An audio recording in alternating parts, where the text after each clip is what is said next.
The prairie wind whistled through the tall grass, bending the stalks low as if bowing to the endless sky.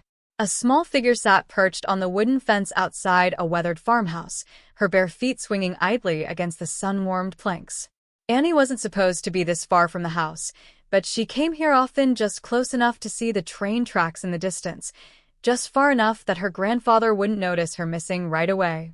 She liked to imagine what it would be like when the next train came. Maybe someone would step off it who'd stay.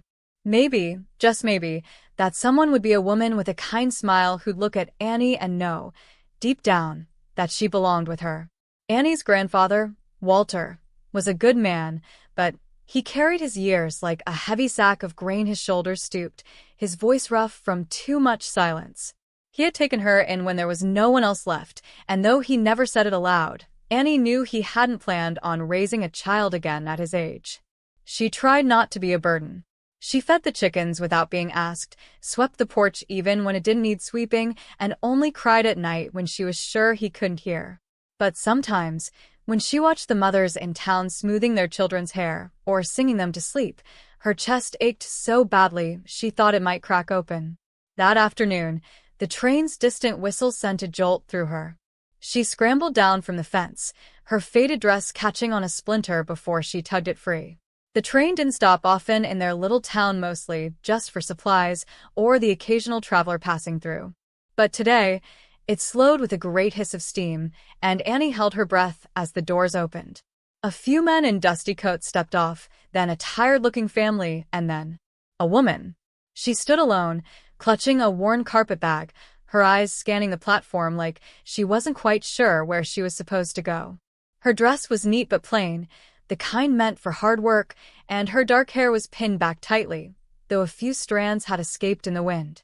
Annie didn't mean to stare, but there was something about her, the way her hands trembled slightly, the way her lips pressed together like she was trying very hard not to cry. Minutes passed.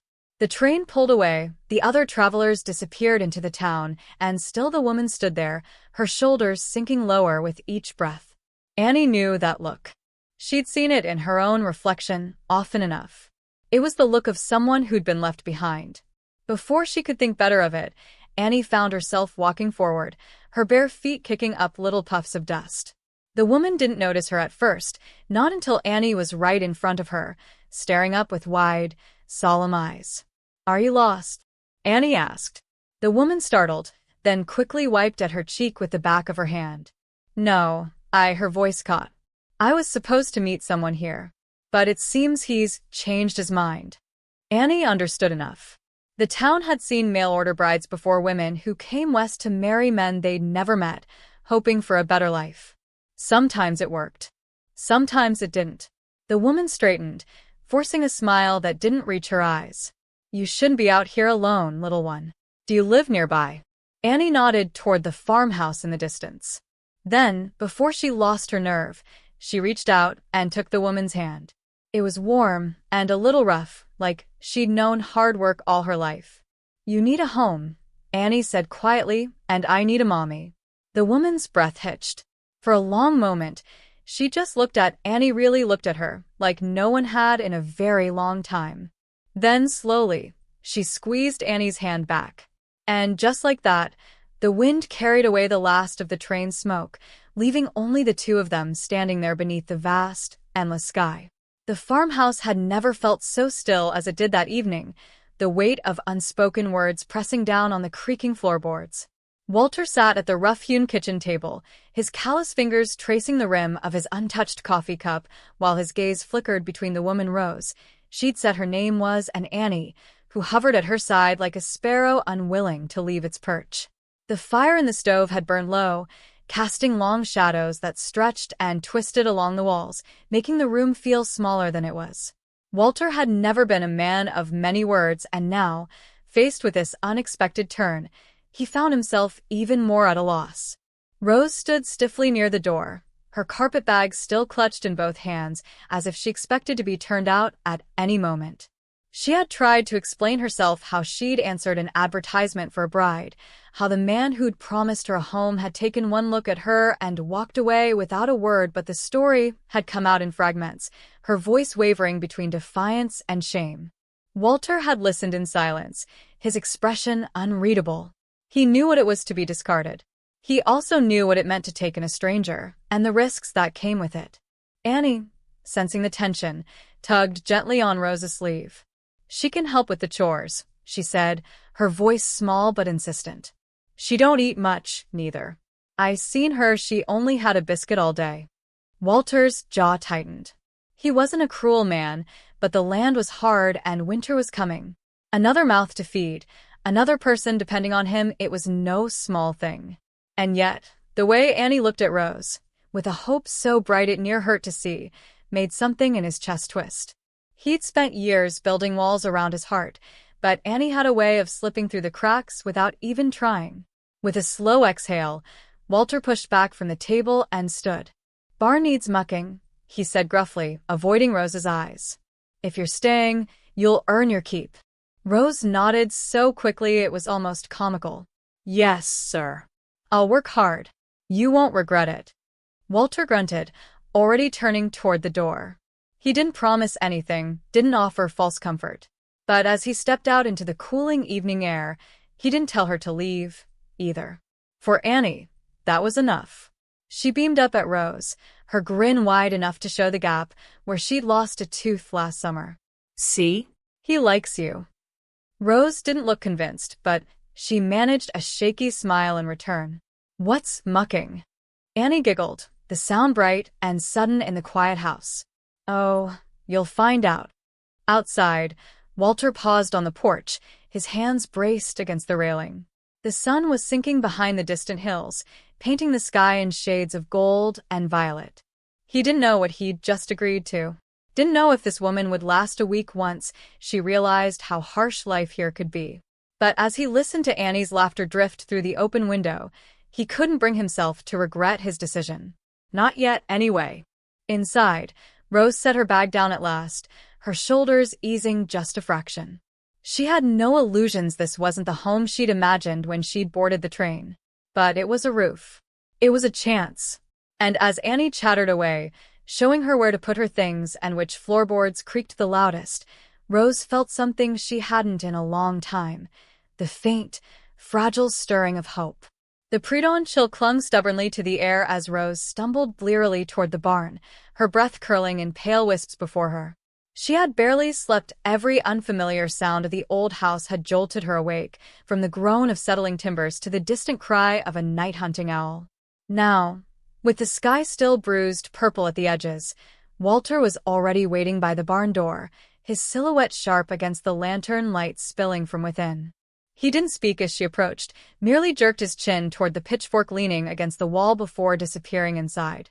The stench hit her first, a warm, pungent wave of hay and manure that made her eyes water. Annie's giggle echoed from the shadows where the girl crouched beside a speckled hen.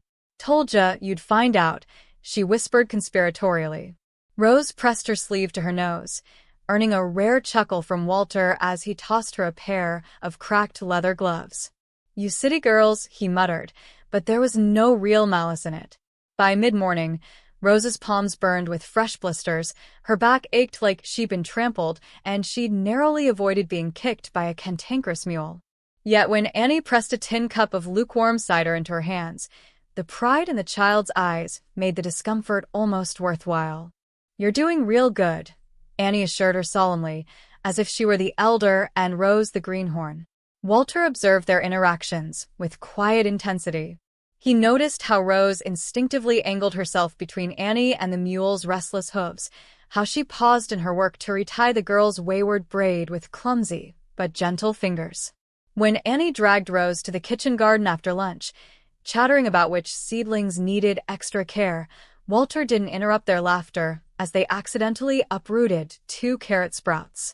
That evening, as Rose scrubbed manure from her nails at the wash basin, Walter wordlessly set a jar of salve on the table beside her. The gesture startled her more than any kindness would have. This wasn't pity, but acknowledgement. She'd earned this small mercy through sweat and stubbornness. Upstairs, Annie knelt by the attic window where Rose's bedroll was spread, pressing a chipped porcelain figurine into her hand. "Ma gave me this angel before she got sick," the girl whispered. "Now she can watch over you too." The weight of such trust lodged in Rose's throat like a stone.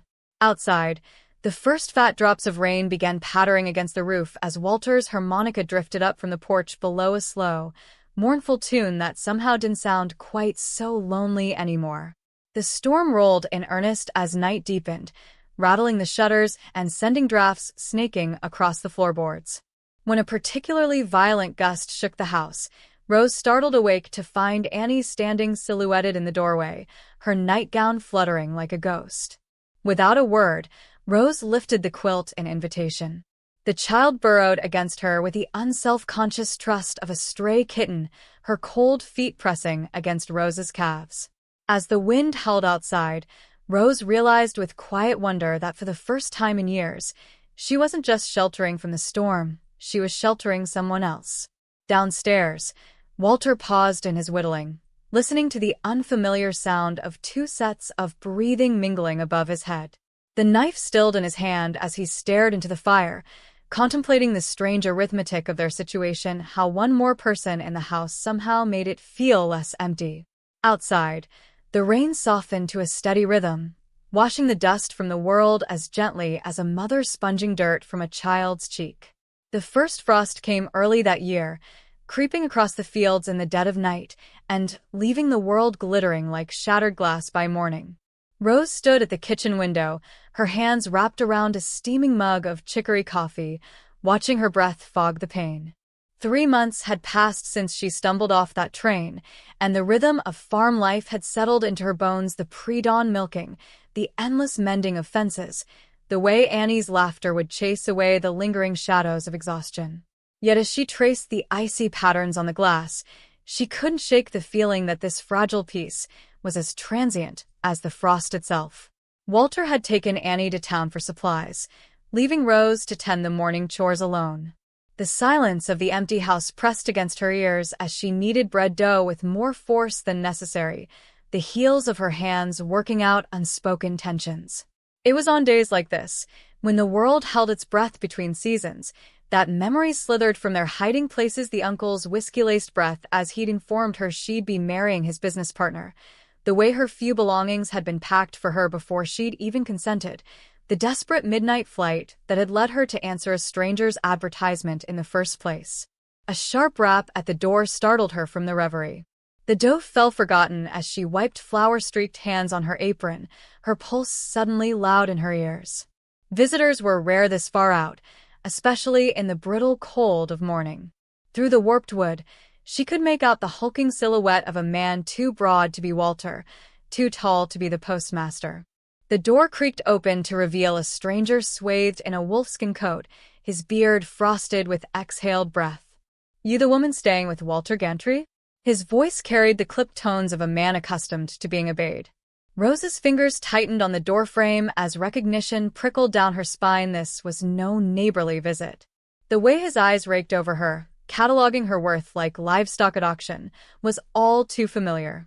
Inside, the grandfather clock ticked ominously as the man, Rose's uncle, though she'd never called him such, laid his threats bare. He tracked her through marriage records, followed the trail of train tickets and gossip. The farmer who'd abandoned her at the station had been paid handsomely for information. Now he stood in Walter's kitchen like a storm cloud, offering Rose a choice: return willingly to fulfill her obligations, or he'd reveal to the authorities that Walter was harboring a runaway. Worse still, he'd petitioned to have Annie removed from an unfit household, a toothless old man, and an unstable woman playing at family. The bread dough rose forgotten as Rose's world tilted. Outside, the distant jingle of harness bells signaled Walter and Annie's return. Her uncle's smile widened at the sound, yellowed teeth glinting. "Best decide quick, girl. You always were soft-hearted. Reckon you'll do what's right." The wagon rolled into view, Annie's mittened hand waving excitedly from beneath a mountain of wool blankets. Rose watched as Walter helped the girl down, his movements stiff with cold but careful all the same. The sight lodged like a knife between her ribs. She'd known this life wasn't hers to keep, but the cruelty of having it dangled before her only to be snatched away stole the breath from her lungs. As her uncle stepped onto the porch to greet them, Rose made her decision with the quiet certainty of a woman walking to the gallows. She would go. Not because he'd won, but because some loves were measured in sacrifices. The frost outside had begun to melt, leaving the world wet and vulnerable in its wake. The cold seeped through the floorboards that evening, creeping up through the soles of Rose's boots as she packed her meager belongings into the same worn carpet bag she had arrived with. The house, usually alive with the crackle of the hearth and Annie's chatter, was unnaturally still. Walter sat at the table, his hands clenched around a mug of long cold coffee, his jaw set so tight the muscle flickered beneath his weathered skin. He had argued once, in a voice like grinding stone, but Rose had seen the fear in his eyes when her uncle threatened to take Annie. That fear had settled the matter. Annie had not cried. Not when her uncle made his demands, not when Rose knelt to explain she had to leave, not even when Walter gripped the girl's shoulders and told her, in a voice rough with grief, that some battles couldn't be won with stubbornness alone. Instead, Annie had gone terribly quiet, her small face hardening into something far older than her years.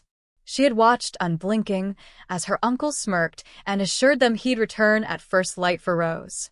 Then, without a word, she had turned and climbed the stairs to the attic, her footsteps heavier than they had any right to be.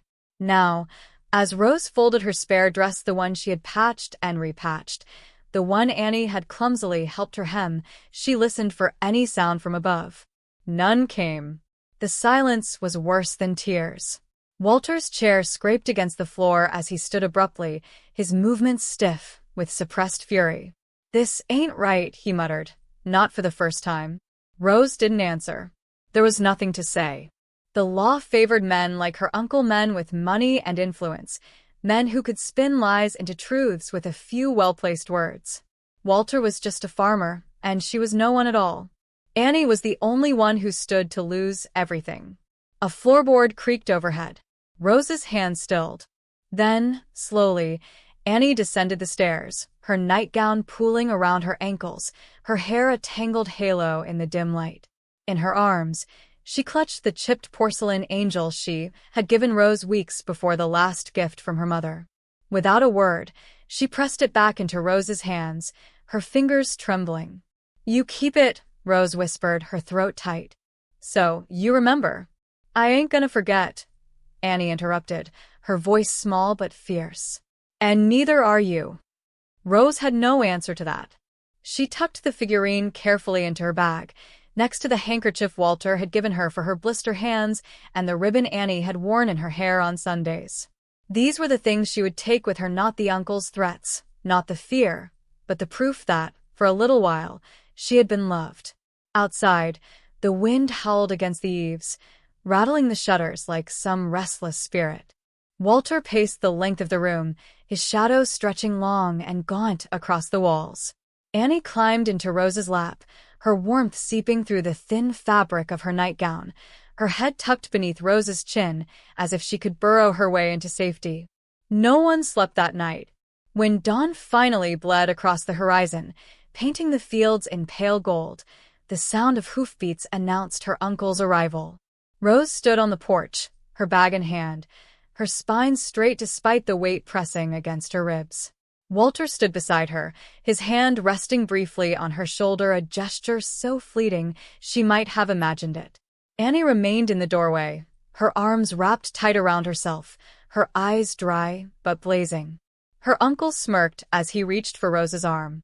"Knew you'd see reason," he said, loud enough for Walter and Annie to hear. Rose did not look back as the wagon pulled away. She couldn't. But as the distance grew, as the farmhouse shrank into the landscape behind her, she pressed her hand to her chest where Annie's angel lay hidden in her pocket. And she held on. The wagon wheels carved twin scars through the mud as Rose's uncle urged the horses onward, the farmhouse shrinking to a speck behind them. She kept her spine rigid against the jolting of the seat, her fingers curled so tightly around the edge of the bench that the wood bit into her skin. The rising sun painted the prairie in hues of fire, but its warmth didn't reach her. Every rotation of the wheels carried her further from the only place that had ever felt like home, from the child whose silent tears still burned against her memory. Back at the farmhouse, Walter stood frozen on the porch long after the wagon disappeared from view. The morning air carried the scent of damp earth and wood smoke, ordinary smells that now felt like relics of a life already lost. A small hand slipped into his, startling him from his stupor. Annie stared up at him, her face pale but determined, the morning light catching in her unbrushed hair. "We ain't really letting her go, are we?" The question hung between them, fragile as a spider's web. Walter exhaled slowly, his breath clouding in the chill. He was just an old farmer, as her uncle had said. What could he do against money, against the law? But then he looked down at Annie, at the stubborn set of her jaw so like her mother's, at the fierce hope in her eyes, and felt something long dormant stir in his chest. Inside, Annie dragged a chair to the cupboard and climbed up, pulling down Walter's old army satchel. She packed with the single-minded focus of a general preparing for battle: hardtack, dried apples, Walter's spare flannel. Walter watched her for a moment before moving to the mantel, where his rifle rested in its worn scabbard. The metal was cool beneath his fingers as he checked the load. He hadn't fired it in years, but some things a man never forgets. The town lay 10 miles east, the road winding through stands of cottonwood and across shallow creeks. Walter drove the wagon with uncharacteristic haste, the reins taut in his grip. Annie knelt beside him, her small frame jostling with each bump, her eyes fixed on the horizon. They passed the Miller farm, where old Jed squinted at their hurried passing. Past the bent oak, where travelers sometimes tied prayer ribbons to its branches. The ribbons fluttered now like 100 tiny flags, as if the very land was urging them onward. At the sheriff's office, Walter didn't bother with the hitching post. He strode inside with Annie at his heels, the door banging against the wall. Sheriff Hayes looked up from his paperwork, his bushy eyebrows climbing his forehead. "Walter? What in blazes?" "There's a woman being taken against her will," Walter cut in, his voice rougher than usual. "Rose." "She's with a man claiming to be her uncle, heading north toward the rail line." The sheriff leaned back in his chair, the wood creaking. "Now, Walter, you know I can't go arresting a man on account of family business. If she's his kin." "She ain't." Annie's voice rang out, sharp as a pistol crack.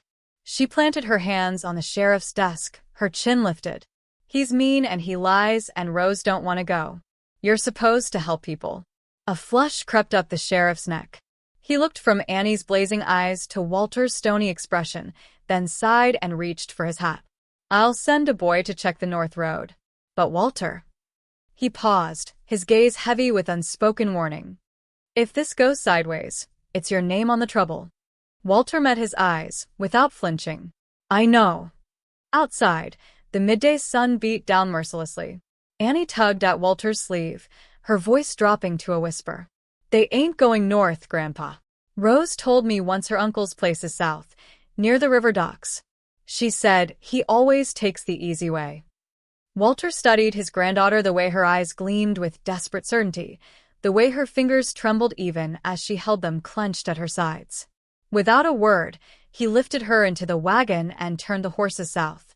The river road was little more than a dirt track, winding through stands of willow that trailed their branches in the sluggish water. They spotted the wagon ahead just as the sun began its slow descent, its outline blurred by heat haze. Walter urged the horses faster, the distance closing with agonizing slowness. Inside the other wagon, Rose sat hunched, her uncle's grip tight on her arm as he berated her for some imagined slight. The sound of approaching hoofbeats made him twist in his seat, his expression darkening when he recognized Walter's rig. "Persistent old fool," he muttered, before snapping the reins harder.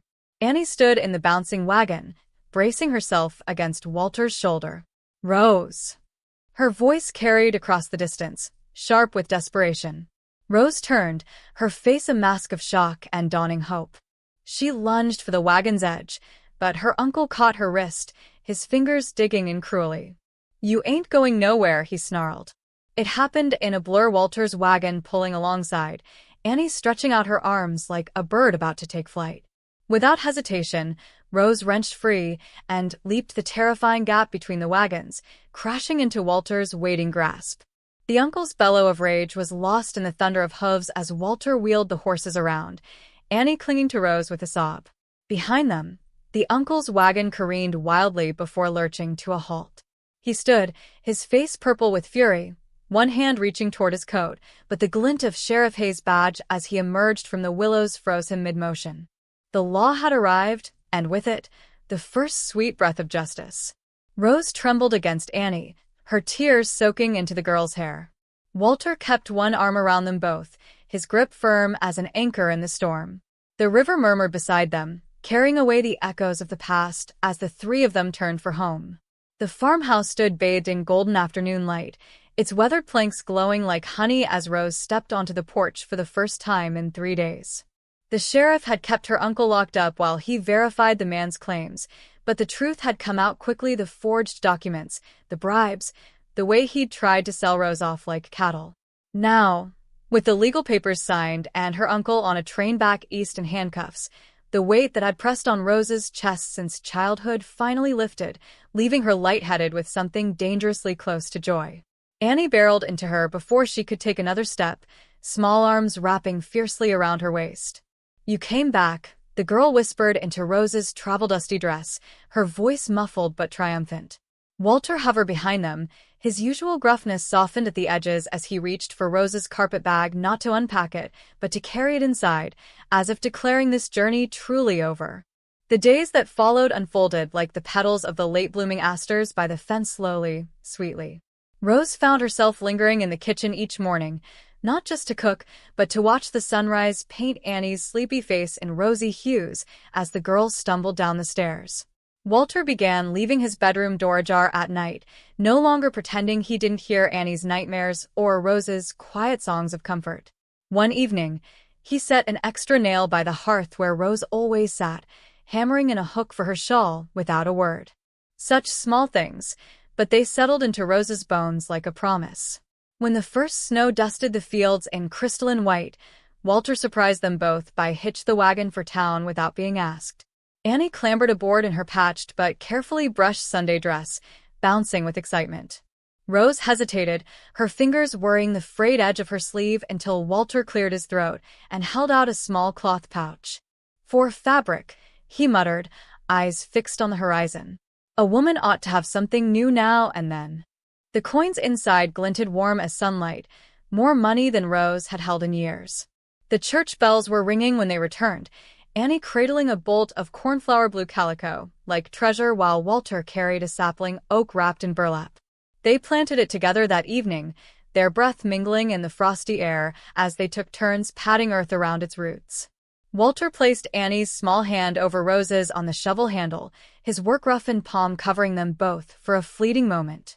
No one said the word family, but it hovered in the air anyway, as real and solid as the tree that would grow alongside them.